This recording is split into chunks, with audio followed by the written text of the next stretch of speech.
Obviously curang ni adalah satu pilihan. Hai, saya Hisham Hamid dan saya memainkan watak sebagai Zarif Afendi dalam drama Saat Aku Tahu. Zarif ni dia adalah seorang juru kamera ataupun fotografer yang memang hebatlah dalam bidang yang dia lakukan, biasa menang anugerah dan sebagainya. Setelah berkahwin, setiap perkahwinan tu mesti ada dugaan dan cabaran tersendiri. Jadi dugaan dan cabaran yang dia hadapi ni adalah satu perkara yang melibatkan kecurangan. Are you cheating on me? Oh, come on, Ami. Cheat apa? Nak cheat dengan siapa? Saya ni pun tak adalah handsome mana. Siapa yang nak? Awak tak tahu ke macam sekarang? Banyak cheaters yang level muka pecah rumah. Level muka pecah rumah? Selalu orang cakap, cerita curang. Tapi kali ini, apa yang kami nak tunjukkan adalah ini adalah satu cerita yang a bit to the darker side. Dia lebih kepada revenge. Dia tak seperti macam kes-kes ataupun drama-drama curang yang lain lah. So itu adalah kelainan dari sudut itu. Yalah, ini adalah drama yang akan banyak mainkan emosi juga untuk pelakon-pelakon dan mungkin untuk para penonton juga.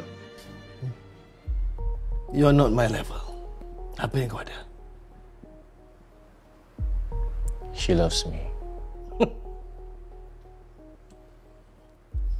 Kalau kau yakin anak aku cintakan kau, kenapa kau datang sini?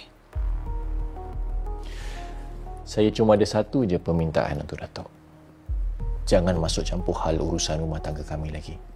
Scene paling susah adalah sebuah babak yang melibatkan banyak pergolakan fizikal. Tapi babak tu banyak menggunakan tenaga fizikal lah. Dan saya rasa ia adalah satu babak yang agak menarik juga.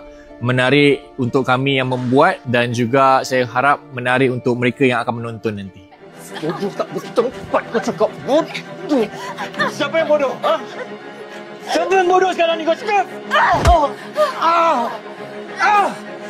Untuk watak Zarif ni mungkin kecam tu sudah pastilah. Hujung-hujung tu saya tak tahulah. Mungkin orang akan kesian tapi mungkin juga ada yang akan masih lagi rasa marah sebab yalah apa yang dia lakukan tu adalah satu dosa yang agak berat dan besar lah. So mungkin tak semua orang boleh senang-senang lupakan dan move on. Ada mungkin boleh maafkan tapi tak dapat melupakan macam tu. Obviously curang ni adalah satu pilihan. Hidup ni adalah satu permainan pilihan. It's a game of choice. So tak ada maknanya kalau orang cakap, oh saya tersilap, it's a mistake, I cheated, it's a mistake. No, it's not a mistake. You chose to cheat. Awak pilih untuk buat sedemikian walaupun dah tahu benda tu salah. So bagi I don't buy kalau orang cakap itu adalah satu kesilapan. It's a choice. Kalau kita tengok dengan situasi yang selalu berlaku, especially dalam current times ni, of course cerita ni adalah satu cerita yang mungkin ramai dapat relate. Mungkin ada juga yang ada pengalaman dan sebagainya. So drama-drama sebegini adalah drama yang di mana penonton pun boleh dapat rasa apa yang kami lakonkan, rasa juga. Hai, saya Hisham Hamid. Jangan lupa untuk saksikan saya sebagai Zarif dalam drama Saat Aku Tahu hanya di View.